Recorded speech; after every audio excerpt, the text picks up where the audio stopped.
Warning disclaimer, this story is a fictional emotional narrative inspired by complex themes of infidelity, temptation, and consequence. It is intended for a mature audience and is not meant to glorify or promote inappropriate relationships. Viewer discretion is strongly advised. All characters and situations are purely fictional and for storytelling purposes only. I still remember the day I first met Aiden, my boss's son. It was a Monday morning, and I was barely 2 weeks into my new job as the executive assistant at Harrington Designs, a high-end interior design firm known for its luxury clientele and impossible standards.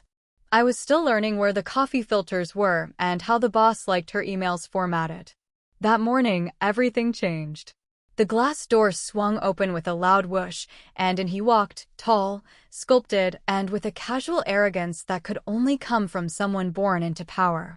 Aiden Harrington. I had heard about him, of course. Everyone in the office whispered when his name came up. Reckless, charming, too rich to care, those were just a few of the words I'd overheard in hushed tones. He wasn't just attractive. He was dangerously magnetic. The kind of man who could make a room hold its breath. He wore a navy blue suit, no tie, and a grin that felt both warm and smug at the same time. His eyes scanned the room until they landed on me. "You're new," he said, walking straight toward my desk. No hello. No introduction. Just that bold, unreadable smile. "Yes, just started last week," I replied, trying to maintain a professional tone. "I'm Aiden. My father runs this place." "You must be." He paused and glanced at my nameplate, Maya. Hearing my name in his voice sent a strange chill down my spine. He leaned on my desk, his eyes not leaving mine. "Nice to meet you, Maya. I'm sure we'll be seeing a lot of each other." With that, he pushed off the desk and walked away, leaving me stunned. My heart was racing. Why? It was just a conversation. But something about the way he looked at me, like he already knew me, like I was part of a plan, I couldn't shake it. The rest of the day, I kept reminding myself I was married. Happily, or at least I thought I was.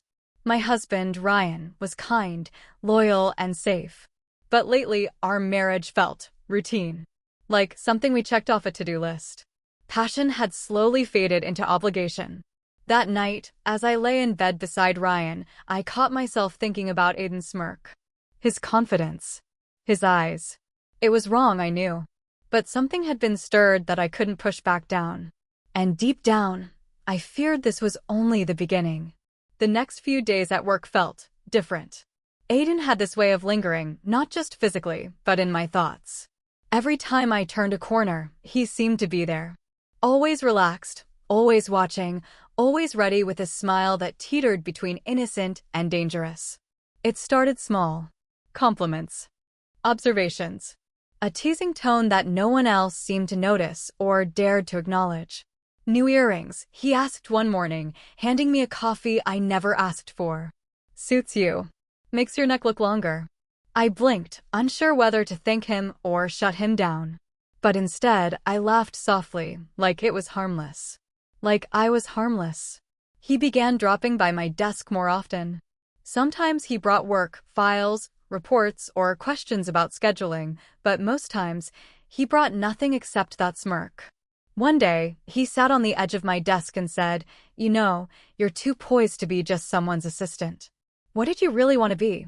It caught me off guard. No one had asked me that in years. I used to write short stories. Thought I'd be a novelist someday. He leaned in slightly. "I'd read everything you wrote." I laughed it off, but inside, something flickered, like he'd reached into a part of me I'd forgotten existed. And the worst part? I liked it. At home, things with Ryan were the same. Predictable. Distant.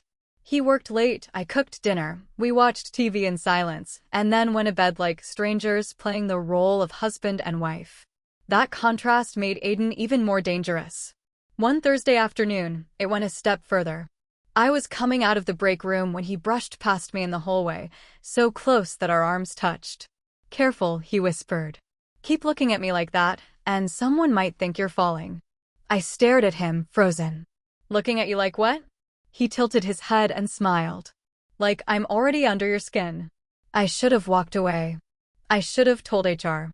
I should have told myself to stop this before it even began. But I didn't. Instead, I let it simmer. That night, I stared at myself in the bathroom mirror, asking the question I had been avoiding: why am I letting this happen? And the answer was quiet, terrifying, and real. Because I was lonely. Because I felt invisible at home. Because Aiden saw me. What started as harmless flirtation had already begun to dig deep roots into places I had tried to keep safe. And I hadn't even realized I was already slipping. It was nearly 9 p.m. on a Friday, and the office was empty except for me and him. Aiden had stayed late to finalize some project pitches, and I was finishing up paperwork my boss had suddenly dumped on me before leaving early. The fluorescent lights above buzzed faintly. The city outside was quiet. The air inside the office felt heavier. I was at the copier when I sensed him behind me. Not heard, sensed. That was how it always was with Aiden. He didn't announce himself. He invaded the air. "Still here?" he asked, his voice softer than usual. "Yeah," I said, focusing on the papers in my hand. "Boss needed some things for Monday." "Funny," he said, stepping closer. "She left hours ago. But you're still here. Dedicated." I didn't answer. I couldn't. My throat tightened as I felt the warmth of his body behind me. "Close. Too close. You work too hard," he whispered, leaning near my ear. I flinched, my own reaction surprising me. It wasn't fear. It was adrenaline. Heat. Desire I didn't want to admit. "Don't do that," I said, finally turning to face him. "Do what?" he asked, that signature smirk playing on his lips. "Get close. Say things like that." His eyes locked onto mine, intense and unblinking. "Why?" "Because it makes you feel something." My heart was pounding. I tried to keep my voice calm. "I'm married, Aiden." "So am I, to this job," he said lightly. "Doesn't mean I don't notice beauty when I see it." I stepped back, trying to re-establish space. But the copier beeped behind me, trapping me between a blinking machine and a man who wasn't backing down. "You don't have to be polite," he said, softer now. "Not with me. I see the way you look at me when you think I'm not watching." "I don't." "You do. But it's okay. You're allowed to want more." His words landed like lightning in my chest because he wasn't wrong. I did want more. Not from him specifically, but from something. From life. From love. From the version of me I had lost somewhere between wedding vows and microwave dinners. "Aiden," I started, but even I didn't know what I was about to say. He didn't touch me. He didn't have to. He just stood there, close enough that the air between us was vibrating. Then he whispered, "This doesn't have to mean anything, unless you want it to." He turned and walked away, leaving me standing there, body stiff, breath shallow, heart shaking. I gathered my papers, avoided my reflection in the glass door, and left the office in silence. But inside, a storm had already started. And I knew it wouldn't pass quietly. When my boss told me I'd be accompanying Aiden on a weekend business trip to Chicago for a client presentation, my stomach flipped. I nodded professionally, but inside, every alarm bell started to ring. We were scheduled to leave on Friday afternoon and return Sunday evening. 2 nights. Just the two of us, technically for work, but I knew better now. This wasn't just business. Not anymore. The flight was uneventful, though Aiden found ways to stay close. "Window or aisle?" he asked casually. When I said aisle, he smiled. "Perfect. I like the window. We'll balance each other out." Small comment. Big wait. At the hotel, things only got more tense. The receptionist handed us 2 key cards, rooms 402 and 403. Side by side. I felt his eyes on me as I accepted mine. "You okay with being neighbors?" he asked, low enough for only me to hear. "I don't have to be," I replied. But the truth? I didn't know what I wanted anymore. That night, after we reviewed the presentation slides and had dinner with the client, I tried to retreat into the safety of my room. I needed to breathe, reset. Maybe even call Ryan, my husband, just to hear something that reminded me of home. I never made that call. At 10:42 p.m., there was a knock at my door. I knew it was him. My body recognized him before my brain could resist. When I opened it, he was holding 2 glasses and a small bottle of bourbon. "To calm the nerves before tomorrow's pitch," he said. Just 5 minutes. Aiden, 5 minutes, he repeated, gently. You can kick me out after. I should have closed the door. I should have reminded him I was married, that we were here for work, that this was a line I hadn't yet crossed. But I stepped aside. We sat on the small couch by the window, the city lights stretching beyond the glass. I sipped. He watched me. And then the words came slow, deliberate. You ever wonder what would have happened if you made different choices? I looked at him. Like what? Like if you hadn't settled. If you hadn't let the world tell you what you deserved. His words hit me like a wound I didn't know I had. I looked away, but he reached over and brushed a strand of hair from my face. It was so simple, so intimate, and so wrong. I should have pulled back. I didn't. He leaned in. I didn't stop him. The kiss was soft at first. Testing. Then hungrier. Deeper. Like something long suppressed breaking free. I was out of breath when we finally pulled apart, but he didn't leave. And I didn't ask him to. That night, the line blurred until it disappeared entirely. And somewhere between midnight and morning I knew I had done something I couldn't undo. Coming back home felt like walking into a lie I had carefully built but now barely recognized. Ryan greeted me at the door with a tired smile and a kiss on the cheek. How was Chicago? He asked, pulling my suitcase into the hallway. I forced a smile, nodded, and said, it was fine. Busy. I said all the right things, talked about the client, the presentation, the hotel breakfast. But my voice felt like it belonged to someone else. Someone who hadn't just betrayed the man she'd built a life with. Someone who hadn't just spent 2 nights in someone else's arms. When he hugged me that night, I flinched. When he kissed me goodnight, I closed my eyes too tightly. And when he wrapped his arms around me in bed, I couldn't breathe. Because in that silence, I remembered how different it had felt. Aiden's touch. Aiden's breath on my neck. The way his hands explored me like I was something to be discovered, not something to be taken for granted. I hated myself for comparing them. And yet, I couldn't stop. Over the next week, I tried to cut Aiden off. I avoided eye contact at work. I responded to his texts with short answers. I didn't go near the break room if he was there. I thought maybe if I distanced myself, it would undo what we had done. Maybe it would shrink back into the shadow of a moment, a mistake. But Aiden wasn't one to be ignored. He sent me a photo of the coffee we shared in the hotel room. This tastes boring without you, he wrote. Another time, he walked by my desk and whispered, you pretend like nothing happened, but your body remembers. Doesn't it? I clenched my jaw, said nothing, and stared at my screen. But he was right. My body did remember.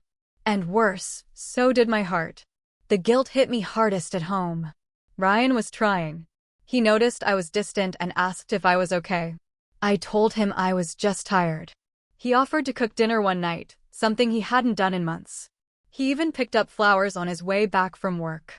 That night, as we sat on the couch eating pasta, I looked at him and felt like a stranger. I wondered if he'd still hold my hand if he knew the truth.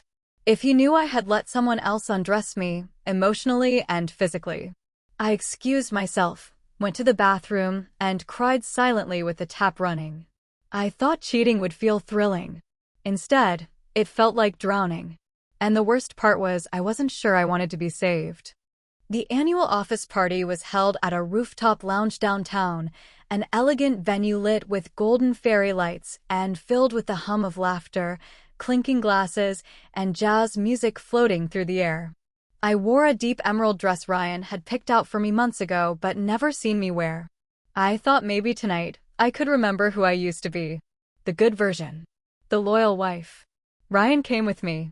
He looked handsome in his suit, a rare sparkle in his eyes as we walked in hand. For a brief moment, I believed I could pretend that this evening could somehow erase the lines I'd crossed. But then I saw him, Aiden. He was already there, surrounded by coworkers and clients, laughing effortlessly with a drink in hand. The second our eyes met, my breath caught. His smirk deepened, and I looked away too fast. Ryan noticed. Who's that? He asked, motioning subtly. Just my boss's son, I said, quickly. Aiden made his way over. Of course he did.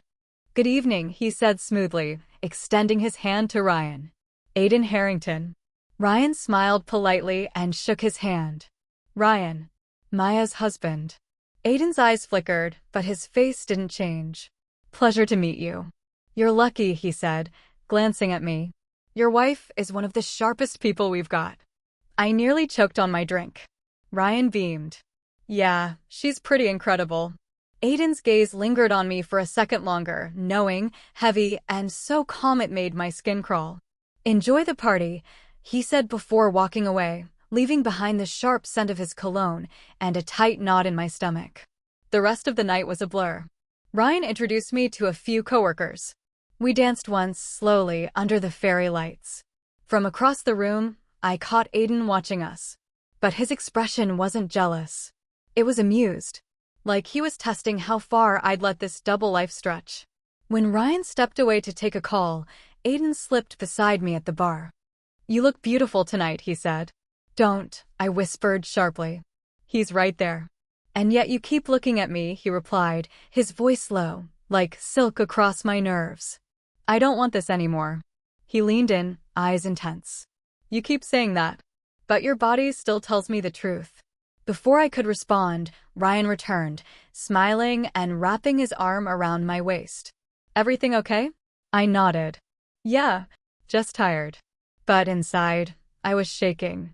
That night at home, Ryan kissed me deeply, like he was trying to connect, to reach me again. And I let him. But the entire time, I felt like I was watching myself from outside my body. A woman trapped between a man who loved her and a man who had awakened something she couldn't silence. It was a Tuesday afternoon when it happened again, when I truly lost the last thread of control I had been clinging to.